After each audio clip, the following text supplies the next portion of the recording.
আসসালামু আলাইকুম ভিউয়ার্স, কেমন আছেন আপনারা? আমি আলহামদুলিল্লাহ অনেক ভালো আছি।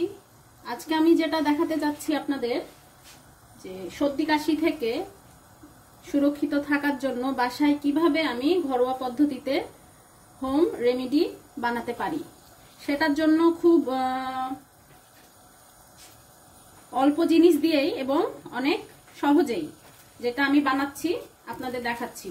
প্রথমে আমি 1 কাপ পানি নিছি, বা পরিমাণ মতো যে যেমন খেতে পছন্দ করে বা খেতে চাই পরিমাণ মতো পানি নিয়ে সেটা হালকা যখন ফুটতে শুরু করবে তখন আমি তার সাথে অ্যাড করে দিচ্ছি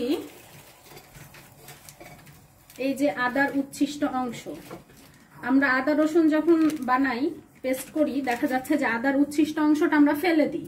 তো সেটা ফেলে না দিয়ে কিভাবে ইউজ করা যায় সেটা নিয়ে আজকে আমার ভিডিও। তো আমি আদার এই উচ্ছিষ্ট অংশ অথবা চোকাগুলো পানির সাথে দিয়ে দিলাম।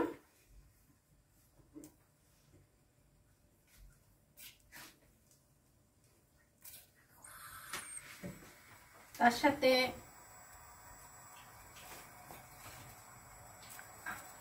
অর্ধেক লেবু,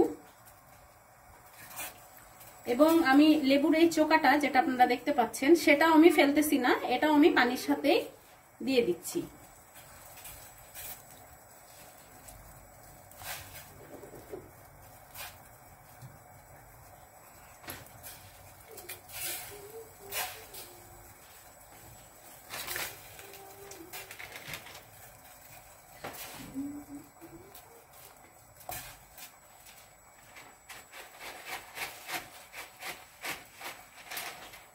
তার সাথে সবশেষে যেটা আমি যোগ করতেছি কিছু লং,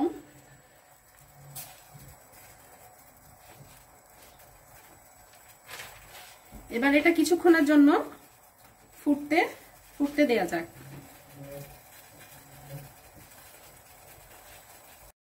সবগুলো উপকরণ মিশানোর পর আমি এই পানিটা 4 থেকে 5 মিনিটের জন্য মিডিয়াম আঁচে ফুটতে দিছিলাম। এখন এটা ফুটা শেষ, তারপর এটি ছেঁকে নিতে হবে।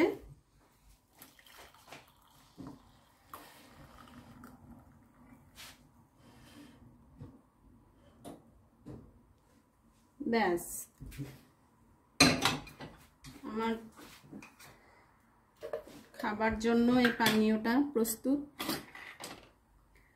আমি এটা যদিও মধু এখনো দিচ্ছি না, তবে এটা আপনাদের দেখানোর জন্য বলছি।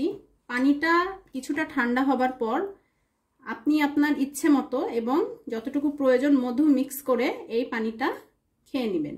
আশা করি এই পানীয় কয়েকদিন খাওয়ার পর সর্দি কাশি থেকে অনেকটাই উপশম পাওয়া যাবে এবং আপনার রোগ প্রতিরোধ ক্ষমতাও বৃদ্ধি পাবে।